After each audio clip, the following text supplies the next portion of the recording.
নমস্কাৰ, আজি মই লৈ আহিছোঁ আপোনালোকৰ মাজলৈ মছলা নিদিয়াকৈ কেনেকৈ মাংস বনাব পাৰি।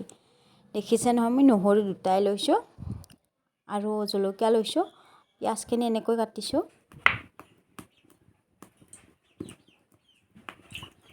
এতিয়া তেলখিনি গৰম হোৱাৰ পিছত পিঁয়াজখিনি দি দিম আৰু ৰংচঙীয়া হোৱালৈকে পিঁয়াজখিনি ভাজিম। আপোনালোকে এনেকৈ বনাই চাবচোন।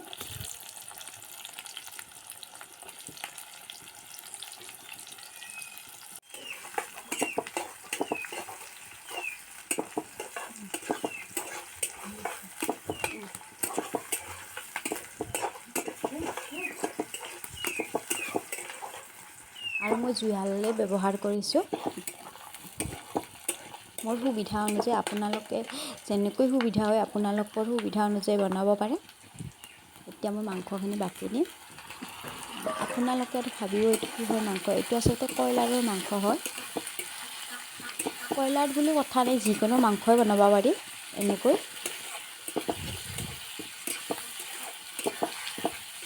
এনেকৈ অকণমান টাইম ভাজি 10-15 মিনিটমান।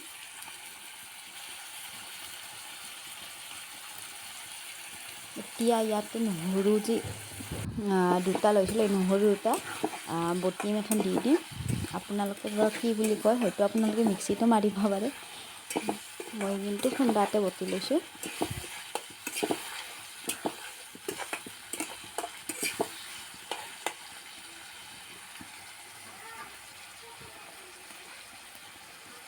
আৰু আপোনালোকে এই মাংসটো বহাই দিয়াৰ পিছতে হালধি আৰু নিমখ নিদিব, অকণমান টাইম ল'ব 5 মিনিটমান। তাৰপিছতহে হালধি আৰু নিমখখিনি দিব, তেতিয়া কালাৰটো ভাল হয়।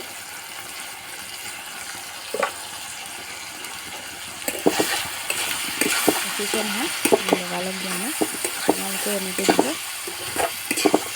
এনেকৈ কালাৰটো ভালেই, দেখিবলৈ ভাল লাগে।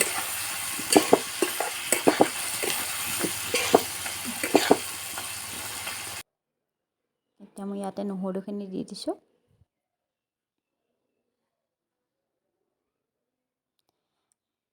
আৰু অকণমান জিৰা দিম। আপোনালোকৰ মাংস অনুযায়ী দিব পাৰিব।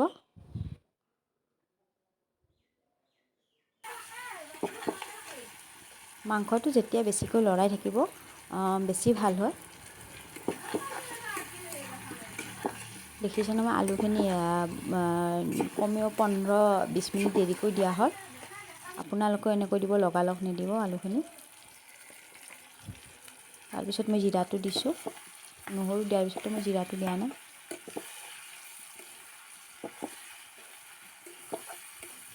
আপোনালোকেও এনেকৈ ট্ৰাই কৰিব, খাবলৈও ভাল হয়।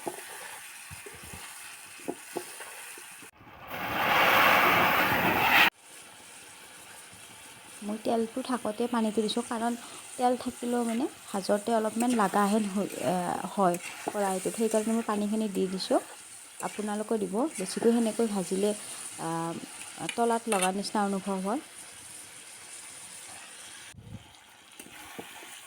এতিয়া মই এইখিনি অলপ সিজিব দিম।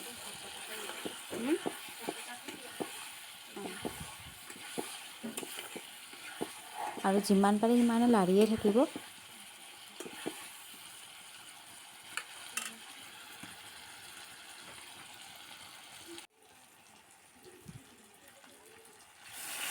মই এই দুইবাৰে পানী ব্যৱহাৰ কৰিলোঁ, যিহেতুকে মই আঞ্জাখিনি বেছি জোল নকৰোঁ, ভজাৰ নিচিনাকৈ থওঁ। আপোনালোকে যদি জোল কৰিব বিচাৰে তেতিয়াহ'লে আৰু এবাৰ পানী দিব পাৰে। মই কিন্তু ভজাৰ নিচিনাকৈয়ে ৰাখিম। এনেকৈ ৰাখিলে খাবলৈ বেছি ভাল হয়।